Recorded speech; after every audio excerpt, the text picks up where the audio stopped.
Say sadhu, sadhu, sadhu.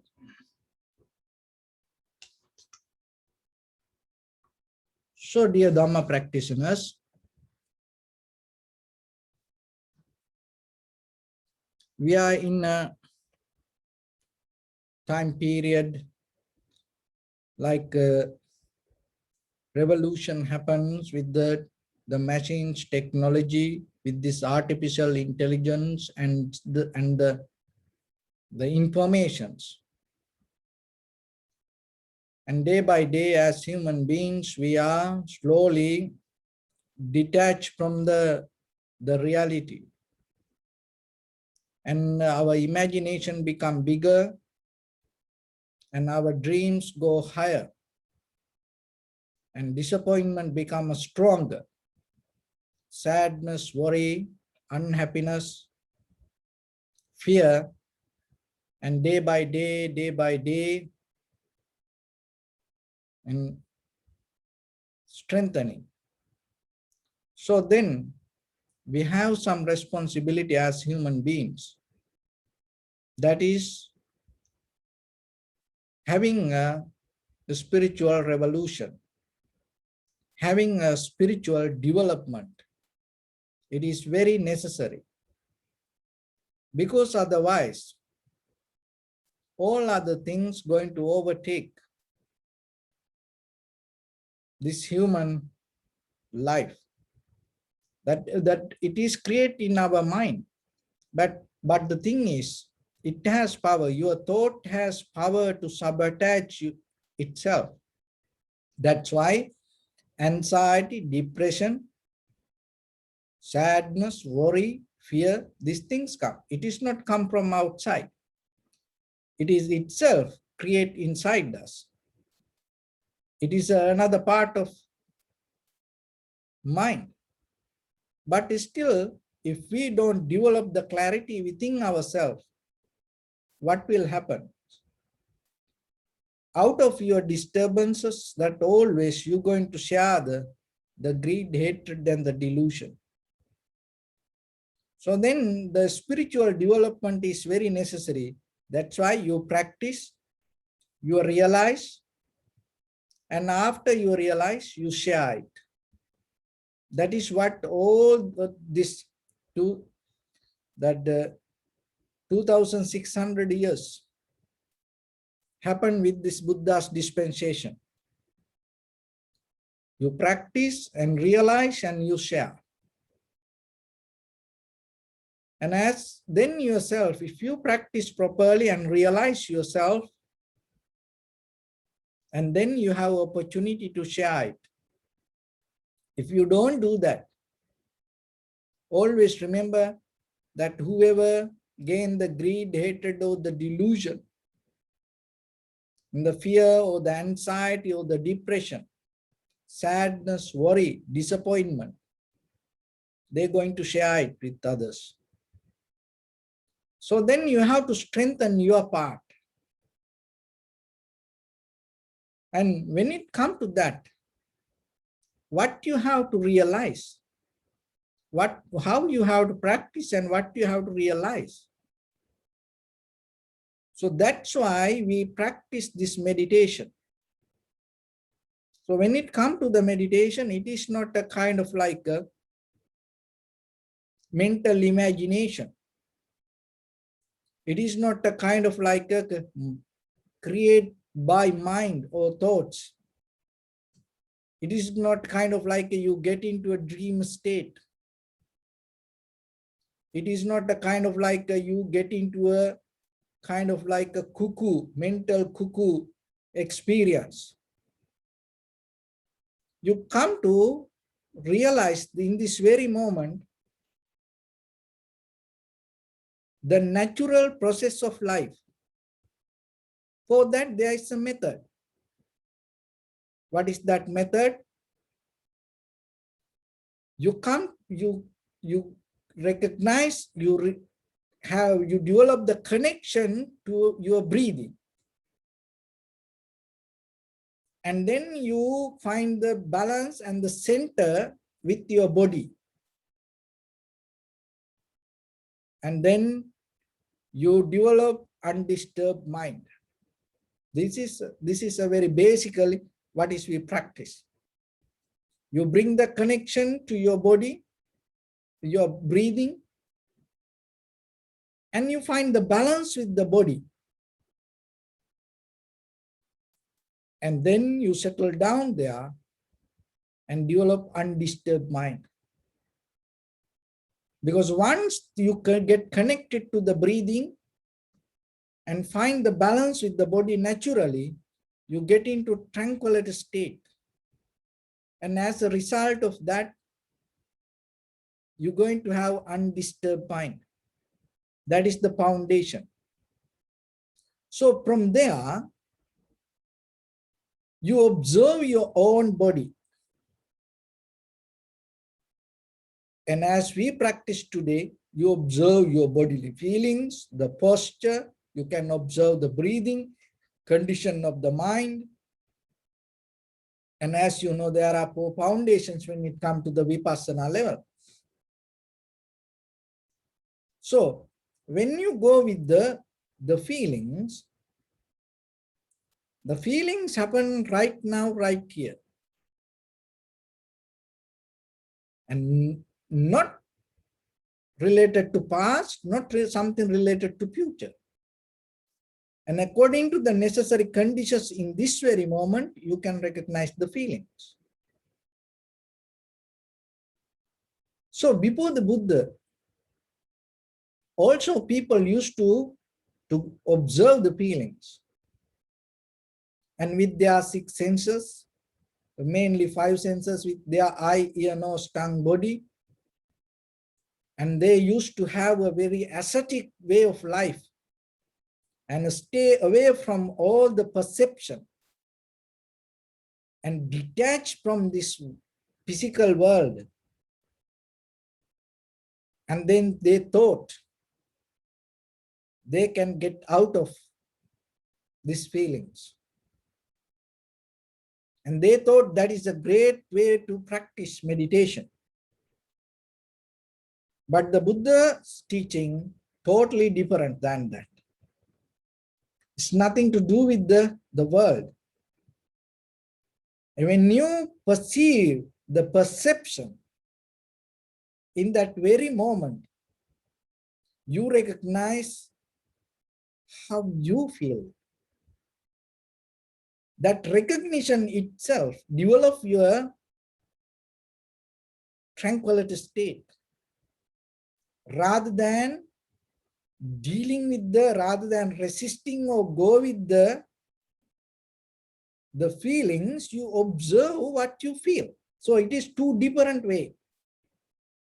And there were many other practice and stay away from feeling or the perception, seeing things, hearing things, smelling things, eating things, feeling.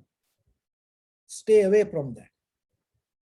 And the Buddha didn't accept that. But what the Buddha said, a totally different method. When you see something, when you hear something, smell something, feel something, taste something, there is something happening to your body as a result of that perception. So rather than dealing with the outside perception, outside objects, you have to bring the awareness to your own bodily feelings.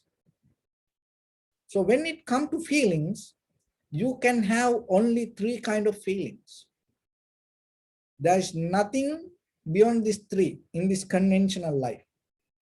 When you see something, when you hear something, smell, taste, feel, you can have good feeling or bad feeling or neutral feelings. Only 3 feelings. So when you deeply observe, if it is a good feeling, you recognize this is a good feeling. And if it is an unpleasant feeling, you recognize it is an unpleasant feeling. And if it is a neutral feeling, you recognize it is a neutral feeling. but still the process happening that the neutral feeling has a power to become pleasant or unpleasant. So like in the vehicle, in the gearbox, you know that there is a neutral point. So that neutral point doesn't mean it completely shut down the system. At any moment, it can give the activation to the system. So then there are feelings in us. When the perception happens, you feel neutral, but that doesn't mean there is no any connection towards the greed, hatred, or delusion, or there's nothing related to good or bad. No, it has a power to bring it as a good or bad. So three kind of feelings: pleasant, unpleasant, neutral. The neutral feeling is not equanimity. Mostly what we think, oh, if it is a neutral feeling, let it be. But in the Buddha's teaching, it doesn't allow to be there like that way. That also you have to see and recognize. So then mostly in your life, so whatever happens, if it is a good, maybe you have power to recognize. If it is bad, maybe you have power to recognize. But mostly you neglect the neutral feelings. Why you neglect the neutral feelings? Even sometimes you don't see it. Because your awareness is not sharp, or maybe lazy. Another thing is you have no ability to see it. Why? Because you didn't develop the strength. And then you allow that things to be there. But what will happen when suddenly something pop up, and then that the feelings start to overtake, that neutral feelings start to transform to something. So three kind of feelings. Then these three kind of feelings, again, when you deeply observe, there are it go to another category, two categories: bodily feelings and mentally feelings. So that's why we practice, when you observe the body, you have to see it as a bodily feeling. So when you observe thoroughly, deeply, you can recognize. Otherwise, sometimes it is mostly that the mentally, you may gain that feeling, and then, but it is happening in mind, but you think it is in body. So three kind of feelings: good feelings, bad feelings, neutral. Another way, pleasant, unpleasant, neutral feelings. And then the pleasant feelings, bodily pleasant feeling, and mentally pleasant feeling. Bodily good feeling, mentally good feeling.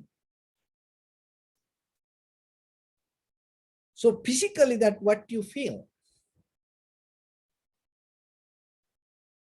Maybe it is good, and maybe physically it is unpleasant.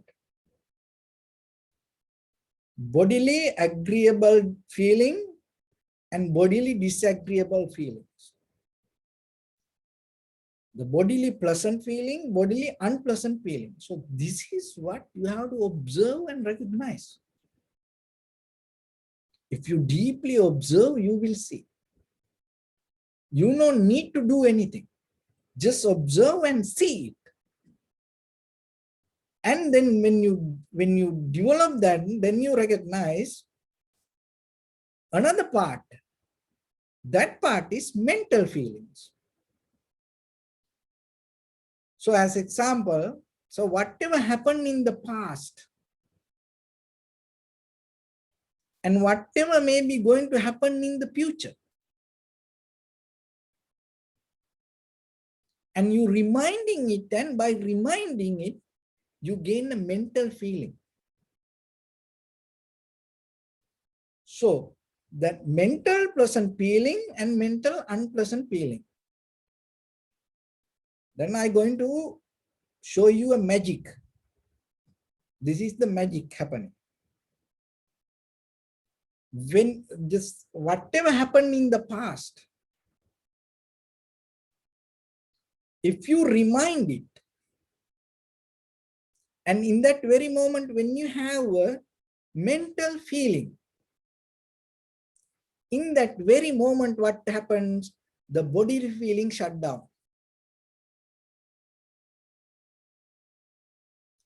So whatever going to happen in the future,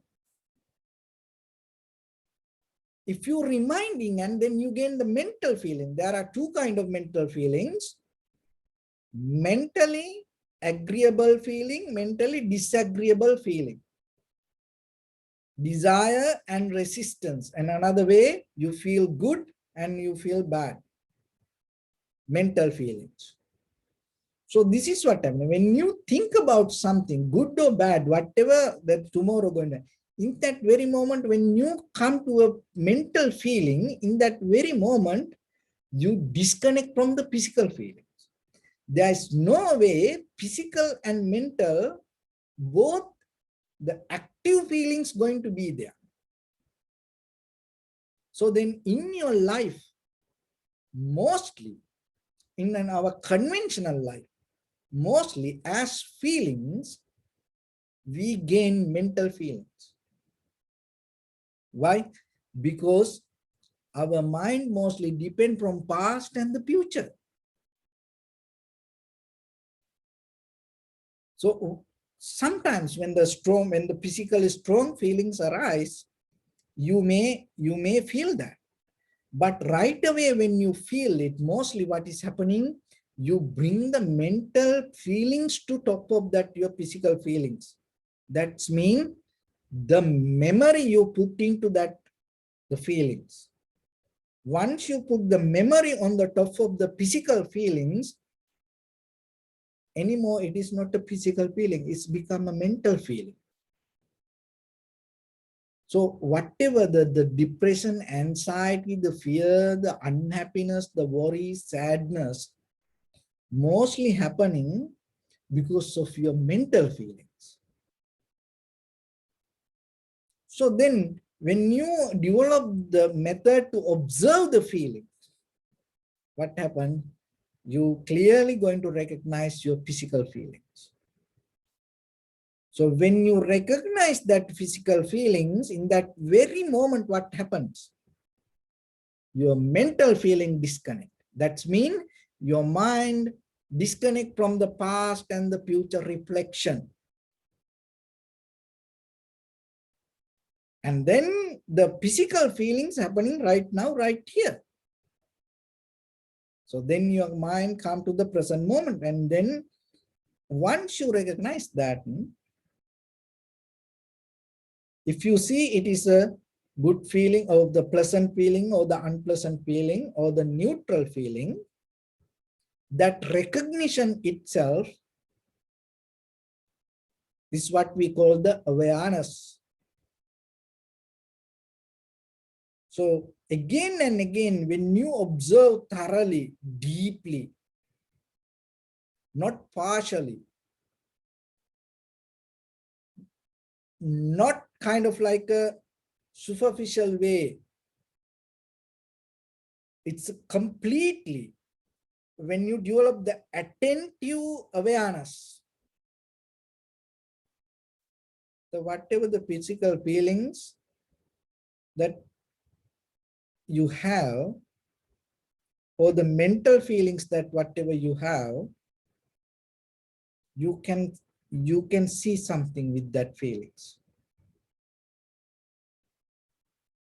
That feelings, that one is you going to recognize on in that feelings, maybe it is happen because of many reasons. So then you're going to see the reason. When you see the reason, the pain disappears. Anymore, it's not going to become a pain. So otherwise, what happens? So when there is a pain come, maybe you trying to react to the pain, then you're not going to see the reason. Then you take the pain as a kind of like a condition or kind of like a permanent. So then there always the struggle going to be. That is where we always the resisting. But there is something in you. When you have a pain, any sensation, so if you deeply observe, you will recognize there are reasons for that pain. When you see the reasons, the pain disappears. Even it is there anymore, it's not going to be kind of like the pain. Another thing is that you're going to recognize how rough this pain, how strong this pain, the volume, the strength of the pain, you're going to recognize. When you see that also, the pain disappears. When there is a strong pain, when you see the roughness, the volume, the strength of the pain disappears, then you recognize something else. Another thing is the pain is conditioned. Pain happening because of many reasons in that very moment. So when you see that cause and conditions, that way also the pain disappears. So then when you have any sensation, pleasant, unpleasant, neutral feelings, so if you see that in that recognition, what happens, rather than reacting to pleasant, unpleasant, neutral feelings, your mind going to recognize something related to that feelings. It doesn't matter pleasant, unpleasant, neutral. So when you go into that recognition, or maybe it happened many reasons, and the volume, the strength, roughness, or the softness, or the cause and conditions, when you see that the pleasantness, unpleasantness, and the neutralness going to disappear from that feeling. So it's kind of like you filtering and you go beyond the surface level. On the surface level, you feel pleasant, unpleasant, neutral. But when you see the pain, you go beyond that. That is what you need. Because we all in the surface level dealing and fighting and resisting and go with this feeling. But when it comes to the vipassana level of practice, whatever the pleasant, unpleasant, neutral feeling, recognize it. Recognize it thoroughly. Don't afraid to observe that. Go into the middle of it. Don't observe it partially. Completely, thoroughly, with the great care yourself, observe any sensation. And another way, bring the attentive awareness, be with it and see it. And when you see that, you know yourself, you seeing the pain, you seeing the sensation, you recognize that seeing, bring the recognition, this is a neutral, this is pleasant, this is unpleasant. So in that seeing, in that recognition, your mind detached from reacting to the sensation. It is a mental state. So you react on the surface level, but if you go to the depth, the mind doesn't react to the pleasant, unpleasant, neutral feelings. Why? The mind recognizes the source of the behavior or the character of the feelings. That recognition itself take out the very rough level of character of the feelings. That means the pleasant, unpleasant, neutral. Once the mind get out of that character, you experience something, but at the same time, there is no reaction. So in that level, it's a kind of like that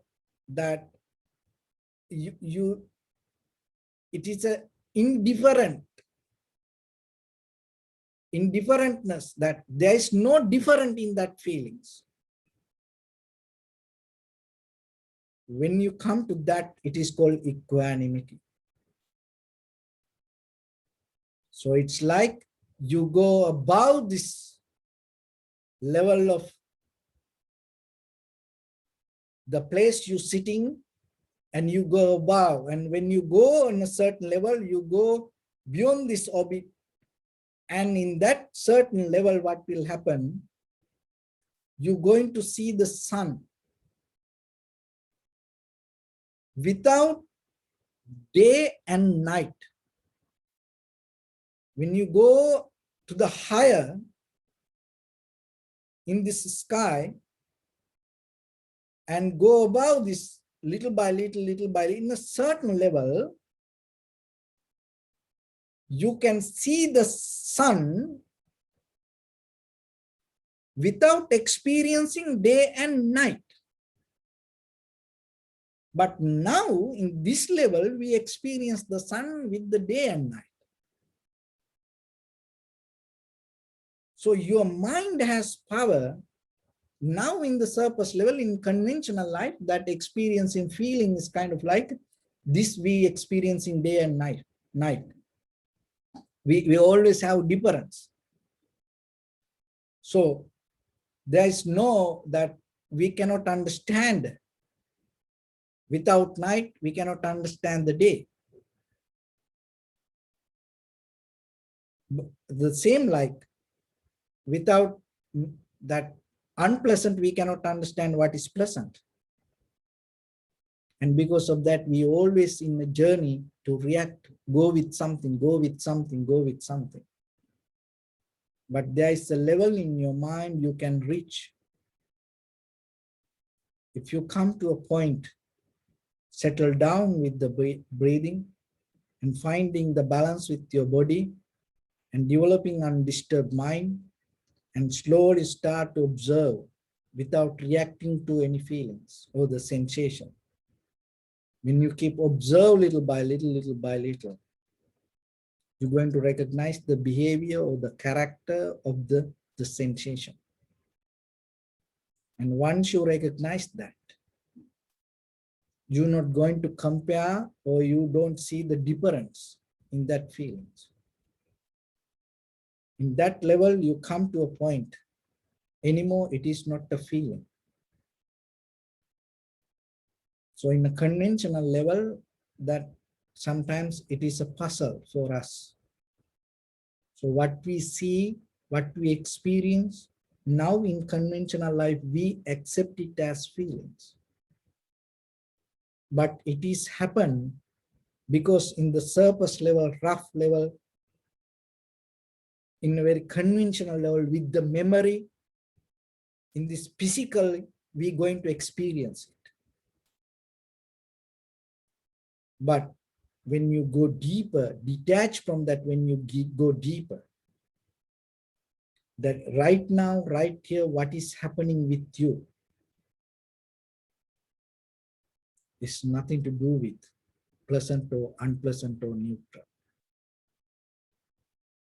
So your mind has capacity to go there. So rather than playing and dealing and enjoying with this pleasant, unpleasant, neutral, and find a way to go beyond that, because dealing with this pleasant, unpleasant, neutral, there's no end. It always going to be something, always, it always inviting and pushing us towards something. But if you reach to the level of equanimity, that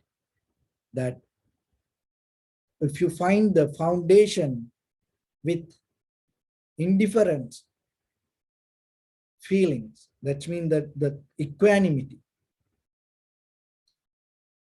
that there's no identity for that. You just experience the moment and you see the behavior of the what you experience. In that level, out of your bodily, verbally, or mentally action, there's no reaction going to come related to greed, hatred, or the delusion. That is how you can slowly, little by little, reduce your sanskara or the mental formations. And that is where you can reduce your karmic reactions. In a certain level, if you go with that method little by little, there is a point you can reach. Even the perception happen. And deeply you recognize, thoroughly you recognize what is happening in you, and you're not going to take it as a pleasant, unpleasant, or some neutral feelings. And you deeply going to the bottom of that feelings, and you stay with the equanimity in that level, out of your bodily, verbally, or mentally action, that it always going to come the exactly the right action, as a reaction. So in that very level, there is no any result going to come to you. It is become kind of like a one-way journey. There's no result out of, there's no karmic result out of your bodily, verbally, mentally action. That karmic result always come when you react with your bodily, verbally, mentally action to your feelings, when you have the view related to good and bad or the neutral, pleasant, unpleasant, or the neutral. So take time yourself, even 1 minute to spend your time every day to resonate with this and observe deeply, thoroughly observe the feelings and try to reach to the bottom of that feelings beyond the sensual level. And if you're able to go there one time, then you know the art, then you know the method, then you know something beyond this surface level of feeling.